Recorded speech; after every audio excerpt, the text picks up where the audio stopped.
Hi, it's Jeremy Sheehan here with an update on the Transmigration project. Since we last spoke, 22 of these boxes have been prepared. I'll show you what's inside in a minute, and they'll be going to 22 different islands across the flight path of the wedge-tailed shearwater. Been a bit of a change of plans, and in fact it works out really well because it's more in sync with the cycle of the mutton birds. So right now we're in the eye of the storm. It's about to rain behind me. And the sun's just gone down, so it's getting quite dark. When the young mutton birds leave for their first flight, they actually take off at night and they fly towards the moon. There's a lot of distractions, of course. I don't know if you can see it, but there's a lighthouse out there and flashing lights, and all of those things tend to lead the mutton birds astray. When I was a kid, we used to actually collect disorientated mutton birds in boxes like this. So let's have a look inside. In here, and this is the pack that will arrive in each island. So in here you can see we've got a wedge-tailed shearwater, well, not a real one of course. What it is a plastic skeleton covered with steel wool, and that steel wool will break down over time. Just going to sit it up there. Oops. There we go. So on top of, inside that is one of these, and this is an armature or a framework for a skeleton.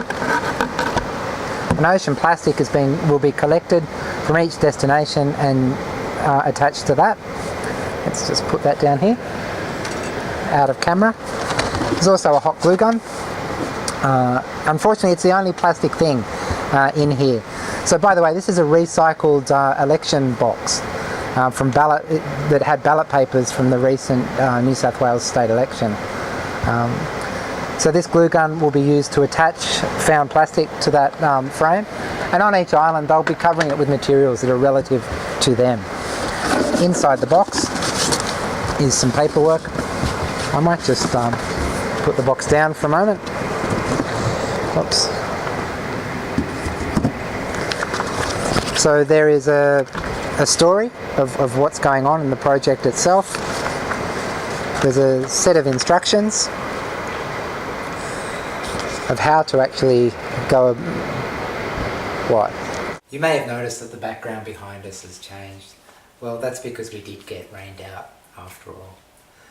What's in the box is a story of the project itself, a set of visual instructions on how to make a bird, what you have to do with it, how you set up the bird that you receive, and how you send it back, how you send your bird back again. A story on how your bird was actually made. This is more detailed instructions on how to put it together, and this applies to the one that you get in the box, and a profile on your bird and a bit of information on the person that made it. So the storm that's brewing outside at the moment is a significant obstacle for the natural birds. It's something they have to contend with, and it's going to last about a week. The birds themselves are due to leave in the next week.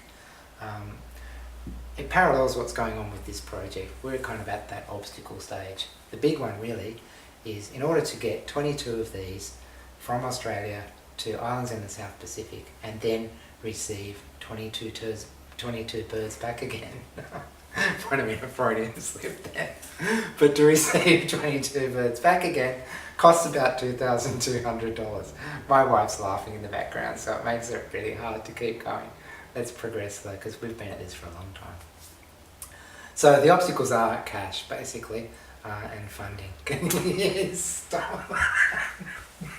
It would have been good if you would go away, because keep going. Just keep going. No. Just keep going. No, I can cut it. No, just press stop so that I know.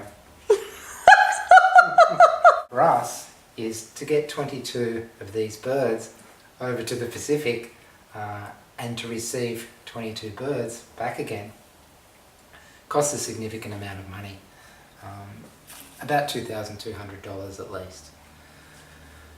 So that's one thing we're facing at the moment, and rather than compromise the project itself, the project has become more about that actual process of getting the birds there and getting them back. After all, that's kind of the core of it. So it involves making a map almost at real scale. So sending the birds out creates the flight path out part of the map, the swap, receiving birds back, again, completes part of the map anyway. The other part, of course, is overlaying that with the migration of ocean plastic.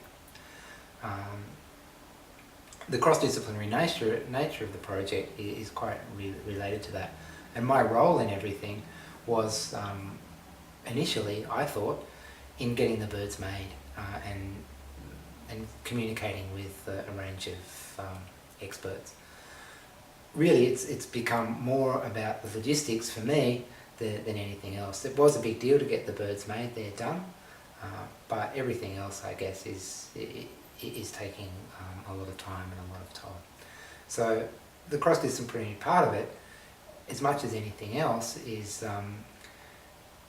taking something and looking at a subjective and quite factual process of cartography, of making a map and science, through a very subjective and emotional viewpoint of an artist.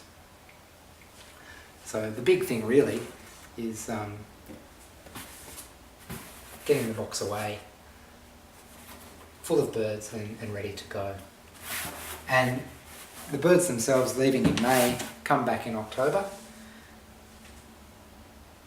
Getting the project itself off the ground to get it to take off, storms or not, and back again by October is probably more realistic than concentrating on something like this in creating works that are informed by the process and by ocean plastics.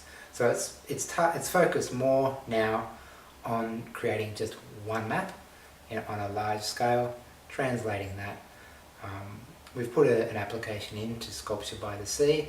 Maybe, it's a long shot, but maybe having something like that installed in October becomes about community more so than a lot of artworks on the periphery. So that's where we're at the moment.